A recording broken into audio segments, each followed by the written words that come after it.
New Zealand শেখালো লড়াই কাকে বলে, বাংলাদেশ তবু জিতলো ফিজ শান্ত লিটনদের কল্যাণে। হ্যাট্রিক সিরিজ জয়ে এখন ক্যাপ্টেন মিরাজ ঝুলি ভরা, কাউকে দিলেন ক্রেডিট আর রানাকে চাই ঠিকঠাক ব্যবহার করা। এখনো সিভিদের সাবেক কোচ হাভিয়ার কাবরেরা, ডাচ তারকা থেকে নেইমারদের সাবেক কোচ, সবার প্রোফাইল হচ্ছে নাড়াচাড়া। নিজেদের কত নম্বর দল নিয়ে এসেছে কিউইরা, প্রশ্নটা বেমানান। যারাই আসুক, নামটা নিউজিল্যান্ড, সেটাই হাড়ে হাড়ে টের পেয়েছে বাংলাদেশ। তবে টাইগারদের এ যাত্রায় বাঁচিয়ে দিয়েছেন লিটন শান্তর একটা পার্টনারশিপ, সেই সাথে বোলারদের বরাবরের মতোই টাইট পারফরমেন্স, শেষ হাসি হোম টিমের। ব্ল্যাক ক্যাপস ব্যাটারদের সবচেয়ে বেশি ভুগিয়েছেন ইনজুরি থেকে ফেরা মুস্তাফিজুর রহমান। নিজের বলে নিজেই ক্যাচটা লুফে নিতে পারতেন ক্যাপ্টেন মেহেদী হাসান মিরাজ, তাতেই হয়ে যেতে পারতেন man of the moment, the match winning moment, the series winning moment. কিন্তু হাত ফসকে বেরিয়ে গেল বলটা। প্রচন্ড চাপের মুখে ম্যাচটাও হাত থেকে ফসকে গেল কি মিরাজের? ততক্ষণে এই প্রশ্ন উঠে গেছে, কারণ নিউজিল্যান্ডের জেতার কোনো সম্ভাবনা যখন কেউ দেখছিল না, তখনই ডিন ফক্সক্রফট চালিয়ে যাচ্ছিলেন লড়াই, যার ক্যাচটা ম্যাচের ভাইটাল মোমেন্টে বেরিয়ে গেছে মিরাজের হাত থেকে। অথচ সাগরিকায় সিরিজ ডিসাইডার ম্যাচে বেশিরভাগ সময় মোমেন্টাম ছিল বাংলাদেশের পক্ষেই। সাইফ, সৌম্য, তানজিদ তামিম দ্রুত ফিরে গিয়েছিলেন বটে, কিন্তু দলীয় 32 রানে 3 উইকেট হাওয়া টাইগারদের। সেই ধ্বংসস্তূপ থেকে টেনে বার করতে রীতিমতো ফায়ার ব্রিগেডের ভূমিকায় নামলেন লিটন দাস আর নাজমুল শান্ত। দুজনে মিলে গড়লেন 160 রানের পার্টনারশিপ। চতুর্থ উইকেট জুটিতে এটা বাংলাদেশের চতুর্থ সর্বোচ্চ রানের পার্টনারশিপ। এই পজিশনে সর্বোচ্চ জুটিতেও অবশ্য আছে লিটন দাসের নাম।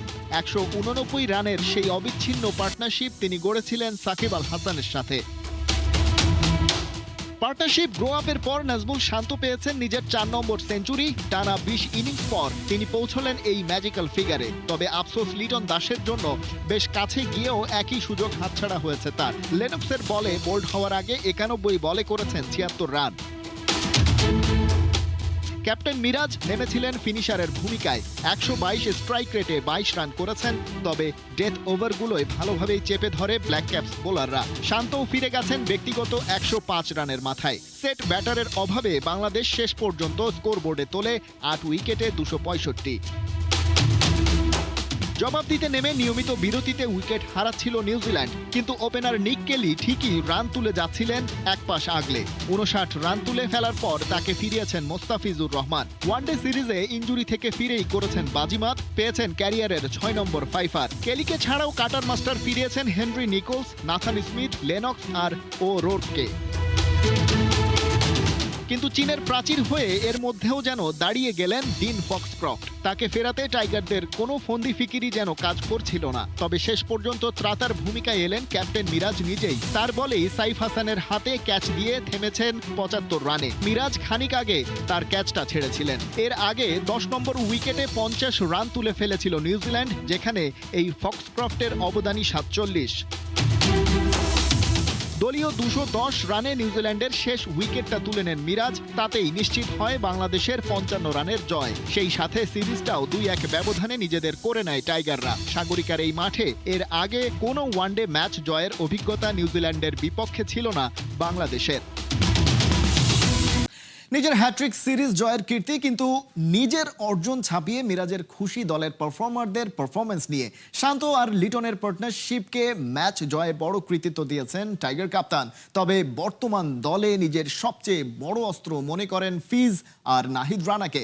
মিরাজ ফিজ ফিরলেন, দেখলেন আর দলকে জেতালেন। টানা সিরিজ জয়ে যেন ক্যাপ্টেন ফ্যান্টাস্টিক বনে যাচ্ছেন মেহেদী হাসান মিরাজ। বাশার, সাকিব, মাশরাফি, তামিমের পর পঞ্চম ক্যাপ্টেন হিসেবে গড়লেন হ্যাট্রিক সিরিজ জয়ের কীর্তি। মুস্তাফিজের বাজিমাত, নাজমুল হোসেন শান্তর দুর্দান্ত একটা সেঞ্চুরি, লিটন কুমার দাসের হাফ সেঞ্চুরি, ক্যাপ্টেন মেহেদী হাসান মিরাজের দারুণ ক্যাপ্টেন্সি। নাহিদ রানার কথা তো আর নতুন করে বলার কিছু নেই।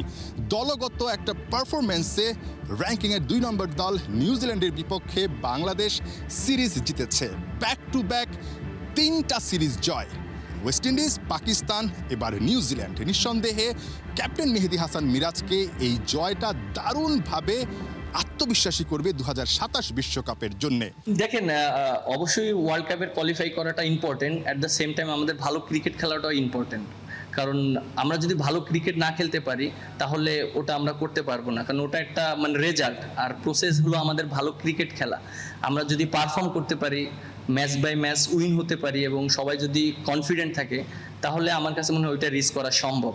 এবং যে জিনিসটা বললেন যে টপ 9-এর ভিতরে থাকাটা, আমরা যদি কনসিস্টেন্ট পারফর্ম করতে পারি, আমার কাছে মনে হয় টপ 9 না, আমরা আরও অনেক উপরে যেতে পারি। কিন্তু এই সিরিজটায় কাদের পারফরমেন্সটা আসলে মেহেদী হাসান মিরাজকে অনেক বেশি সাহসী করেছে বা আত্মবিশ্বাসী করছে সামনের পথটায় এগিয়ে যাওয়ার জন্য? আমার কাছে মনে হয় শান্ত যেভাবে ব্যাটিং করেছে, এটা মানে পুরো মোমেন্টাম ঘুরিয়ে দিয়েছে।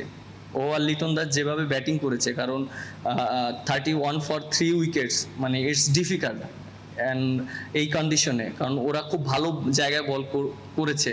আর আমার কাছে মনে হয় যে ওরা যেভাবে রেসপন্সিবিলিটি নিয়ে খেলেছে, এটা একটা মানে আনবিলিভেবল। ইনজুরি থেকে ফিরে মুস্তাফিজের চমক পূরণ করলেন ওয়ানডেতে ফাইফারের হাফ ডজন। ইকোনমিটাও ধরে রেখেছেন কাটার মাস্টার। নিউজিল্যান্ডের বিপক্ষে সিরিজের শেষ ম্যাচে সুযোগ পেয়ে দলকে জেতাতে রেখেছেন বড় ভূমিকা। সেই সাথে ভাঙলেন 7 বছর আগের ডেডলক। রাত 3টায় মুস্তাফিজকে ঘুম থেকে উঠিয়ে বললেও ও দারুণ বল করবে।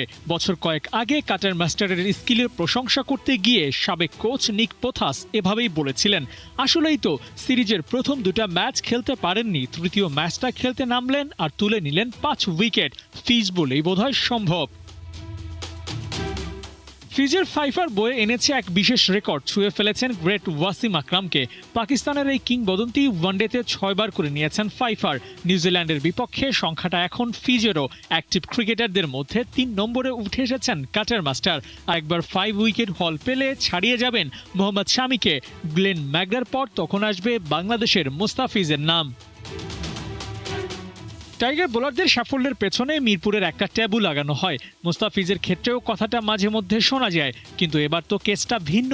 সাগরিকার স্পোর্টিং উইকেটেই ফিজ দেখালেন চমক। 5-এর কম ইকোনমিতে তুলে নিয়েছেন ফাইফার, আর তাতেই কোমর ভেঙেছে কিউইদের। ইনজুরি থেকে ফিরে কাটার মাস্টারের এমন পারফরমেন্সের বন্দনা না করে কি পারা যায়?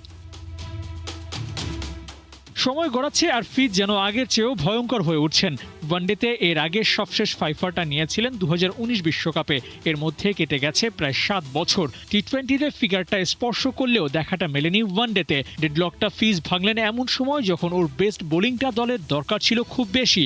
ইনজুরি থেকে ফিরে আসা, স্পোর্টিং উইকেট, সাথে সিরিজ বাজানোর চাপ, সবকিছুকে বুড়ো আঙুল দেখিয়ে কাটার মাস্টার দিয়েছেন নিজের সেরাটা।